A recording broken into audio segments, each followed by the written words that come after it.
C'est réalisable, mais le président n'a pas la volonté nécessaire pour ça.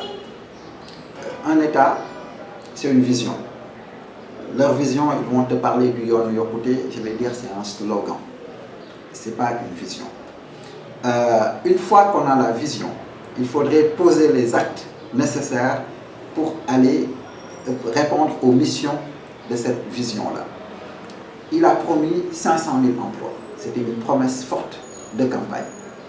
Les jeunes lui ont fait confiance. Aujourd'hui, j'ai parlé tout à l'heure de dividendes démographiques. C'est-à-dire que c'est une forte population qui est là. Quand on parle même de taux de chômage, les gens ne savent pas. Il n'y en a pas, il n'y a pas un taux réel. On sait que ça dépasse 60% de la population active. Parce qu'on inclut également les sous-emplois dedans.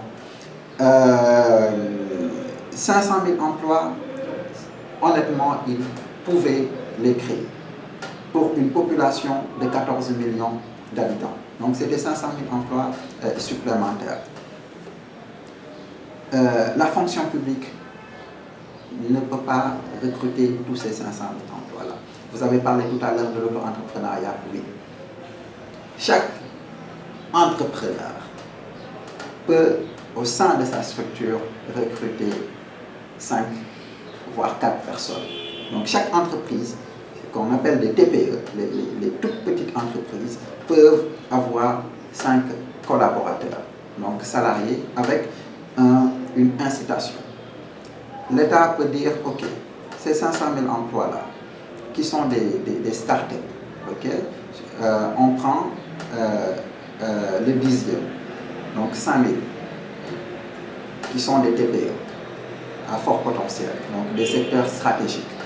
On leur donne les moyens, donc tout ce qui est fonds d'amorçage, ok, vis-à-vis d'une banque, qu'on puisse les accompagner avec l'incitation. Ça veut dire aujourd'hui il y a la convention qu'on appelle la convention État-employeur, que les grosses structures connaissent et utilisent. C'est quoi cette convention-là? Ça veut dire, moi, je m'appelle BICIS, je cite cette entreprise parce que c'est ce qu'elle fait, qui est une multinationale française, donc BNP Paribas.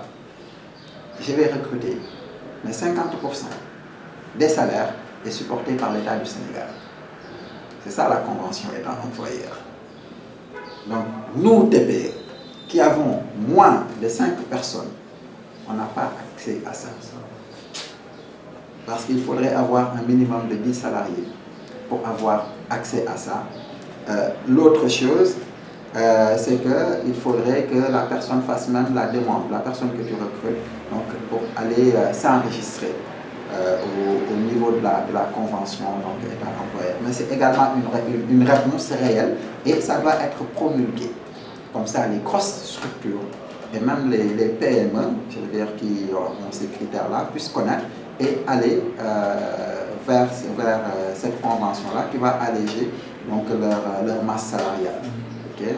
Et puis, l'autre chose, c'est que nous, entrepreneurs, il faudrait qu'on accepte peut-être de payer des impôts et que ces impôts-là puissent être, voilà, que le citoyen que je suis, je me dis, ah tiens, il y a un réel retour sur investissement parce que je vois l'effort que l'État est en train de faire avec l'argent collecté par les entreprises, avec une transparence qui s'y est.